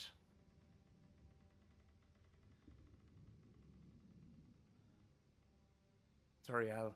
Were you saying something there? I was going to send back something, and I think I was going to send this back. But if you think that he's going to come back sometime soon, then probably shouldn't be sending this exact thing. I can't guarantee anything.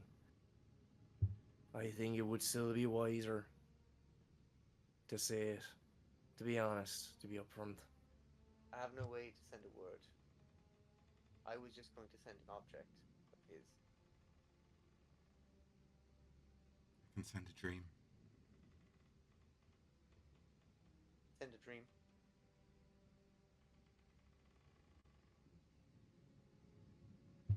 Tonight I will inform.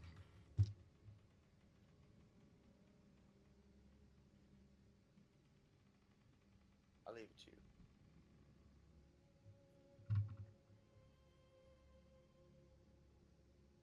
I'll just cast dancing lights around his body. Okay. Candles and Oh, sorry. blue, go ahead. green lights. Stuff like the glowing mushrooms you'd see in the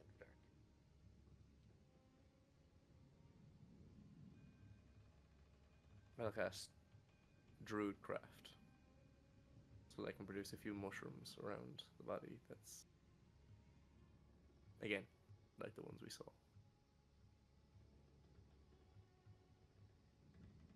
We're bringing them with us, but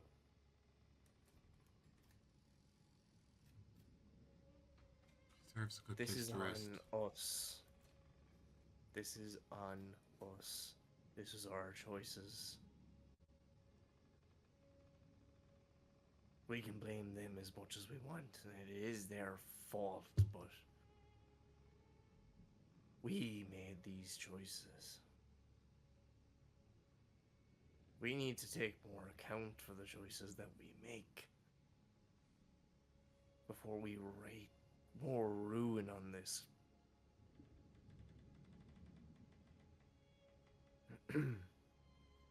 Haven't been a team.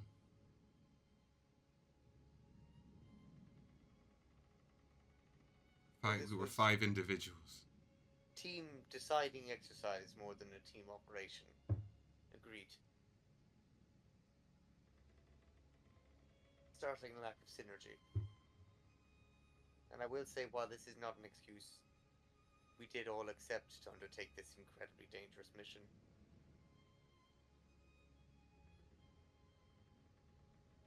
I think that was always going to be a possibility. Acceptance of the possibility is no excuse for prevention of an inevitability. We could have made better choices. What happened? What happened after you all went onto the ship? I mean, It started well. Things turned poorly straight after. I take it Kael'thas turned on you. Oh, he sent me back home. What's only been a few moments for you has been a bit longer for me. That's where you got the new suit.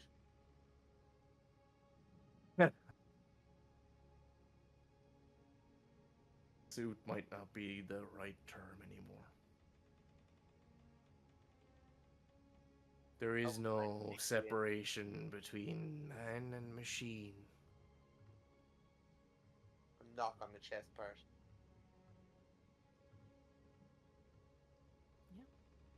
Rings true metal.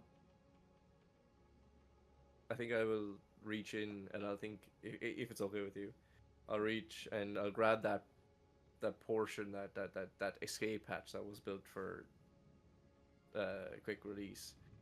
And knowing how to maneuver it, pops it, kind of retwists aside and pops it out. And you can now just see what was in the center was a set of harnesses and control panels, and is now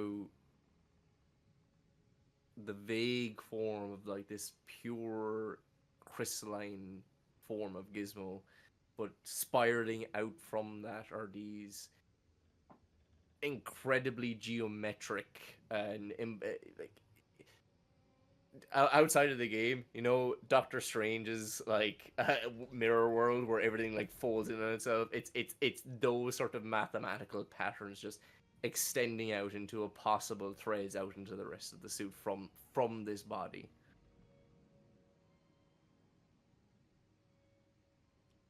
Cache will walk up to you. And probably for the first time ever, we're actually going to look eye to eye.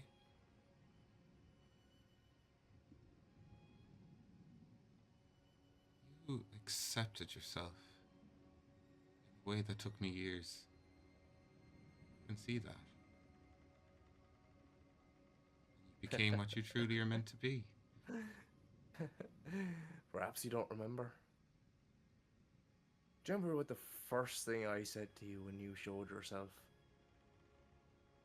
I won't judge you for what you are. I'll judge you for what you do.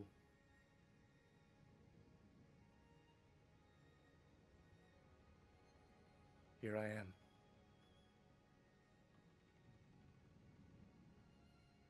There you are, Gizmo.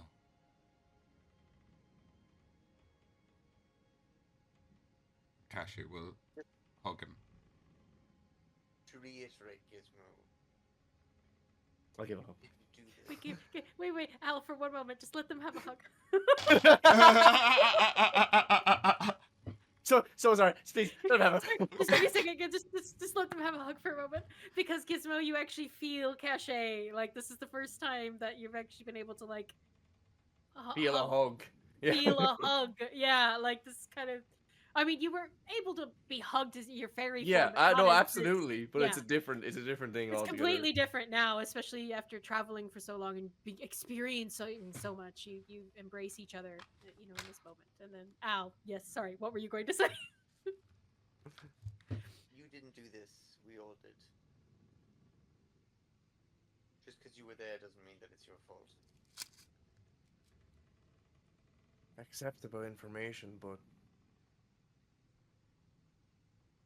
I don't think it'll reduce the hurt for a while. So you're not entirely a machine. No. I'm not quite what the envoys are, but maybe a bit more akin. I still feel I can still die. But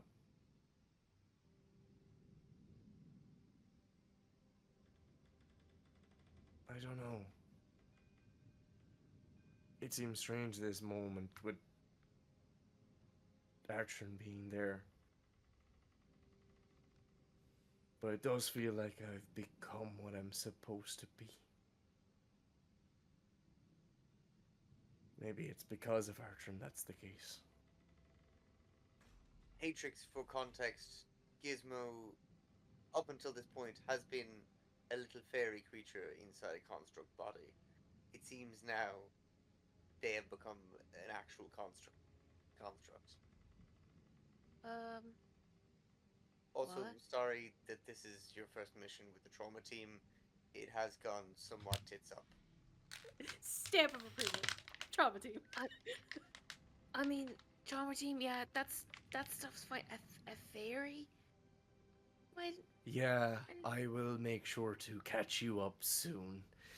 I think at this point it may be necessary. I mean, you look good. You look great. You look cool. And yeah, well, okay. This is the least weirdest thing that's yeah. going to happen, Haytrix. I'm so sorry.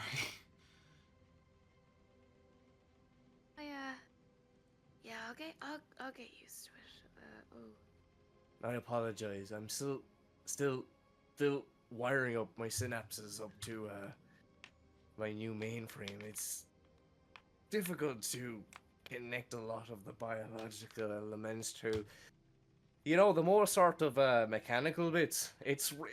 There's so much you have to overlap. There we go.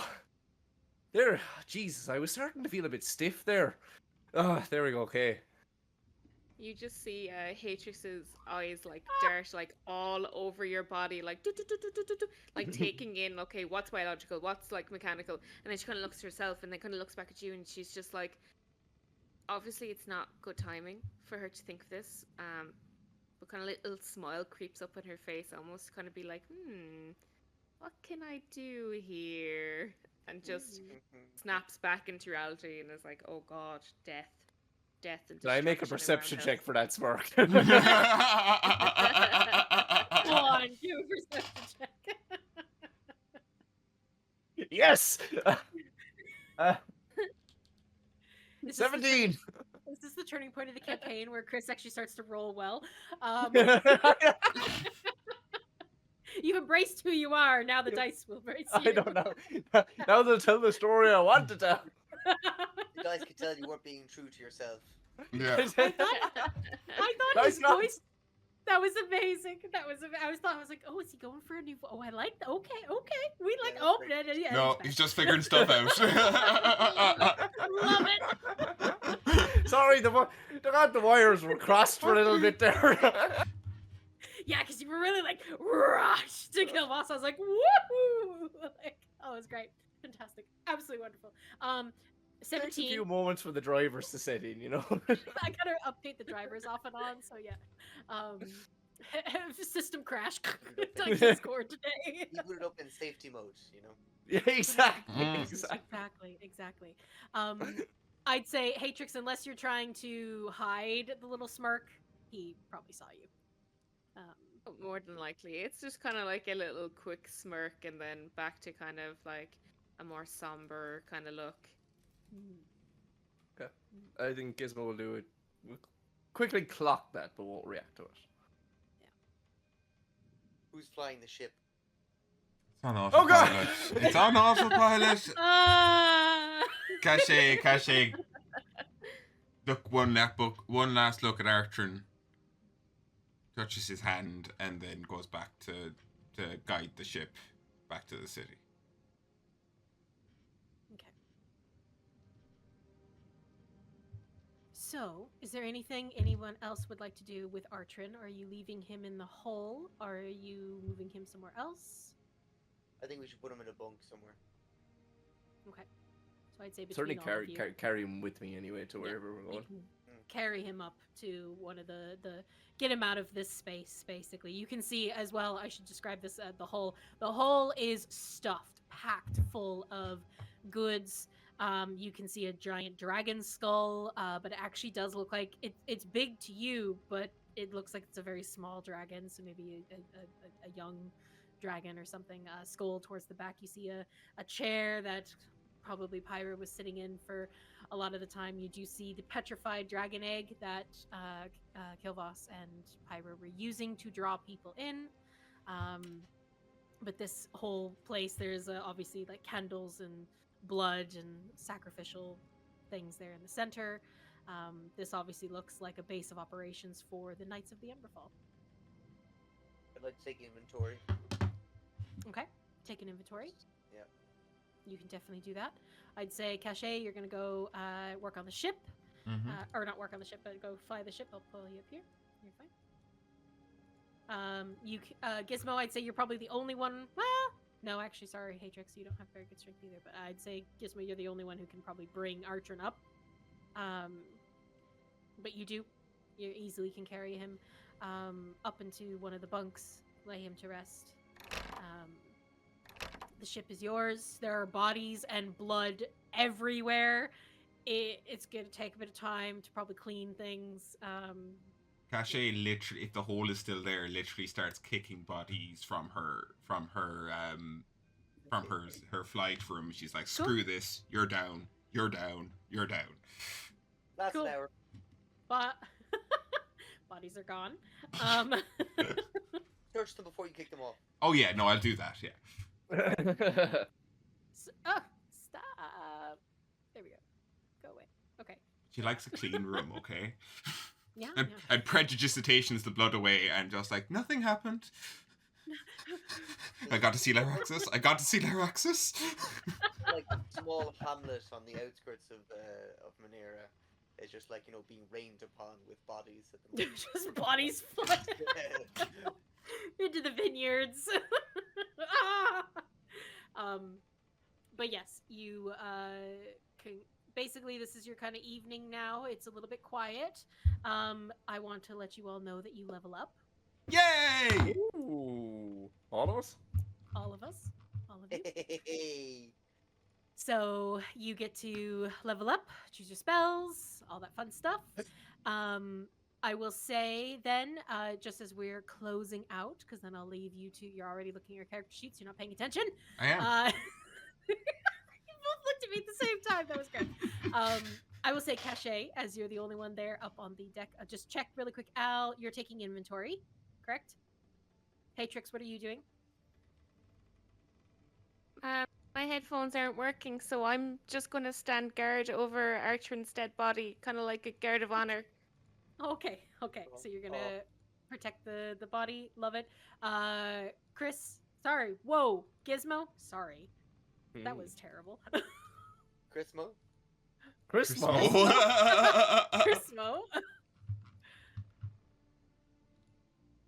Which, What are you doing? what? Is there anything Oh. you're doing before you're leveling up? Well, carrying Gizmo, or not carrying Gizmo, Artrin. Oh God, we're all Ah! over Ah! Gizmo, Carry- quick.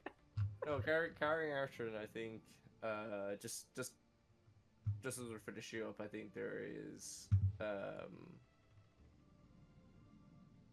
there's a level of reverence, that has just never been there for him before. As much as, like, he's gone down the path that he's gone to, like, say his curiosity, it's more sort of like a wisdom that he's gained from this, I suppose. And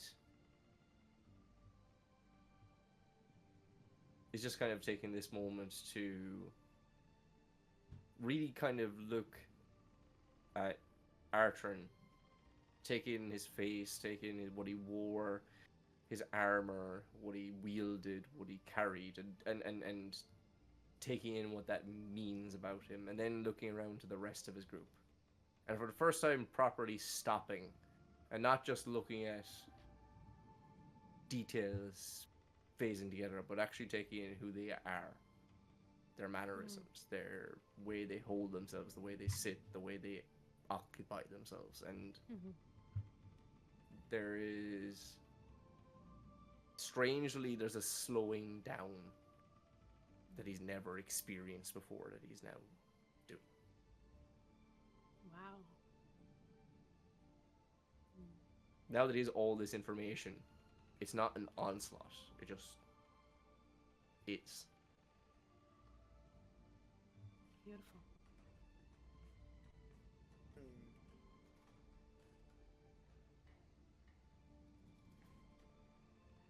What a story of acceptance. All of you. And our hearts grew 3 times the size that day. Day. Jane. Jane's just gonna slip off there. Fair. But as the evening, well, it's actually morning. So Cachet, in the cockpit, Mhm. you start to see the sunrise. Very, very briefly. Like you're okay because you did this. Sun. No, not there yet. But you can see it just touching the horizon. Basically, the streaks of gold and yellow and red and purples. This wash of color that takes over the sky as the storm. Oh, and Sip's gone too. As the storm dissipates and you are once more flying on a beautiful airship. You'll How are you take feeling? stock of that moment. Appreciate its beauty, but can't help but correlate the colours she's seeing to the scales of Artrin, to the colour she's lost.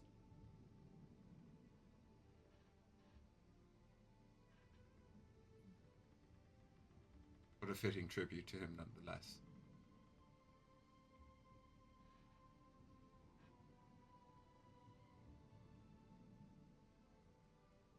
And as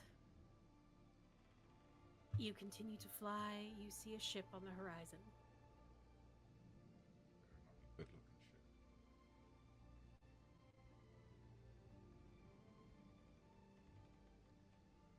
ship. A ship making its way towards you.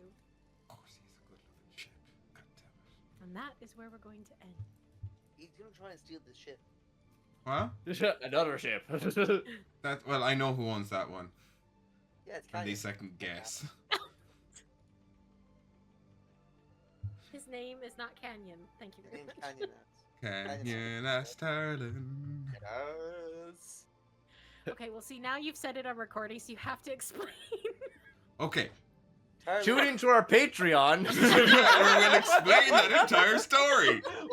We'll now create a Patreon just for this story. Very entertaining nickname that we have for Just in case we do not have a Patreon yet. No, we don't. Maybe down the line. Oh, yeah. You might get to know that story, but for now, all you need to know, Talion has a canyon ass. Please Sounds comment, good. like, and subscribe. He has a canyon ass. It is Thank canon. you, everybody. We'll see you in the next episode. Bye-bye! Bye.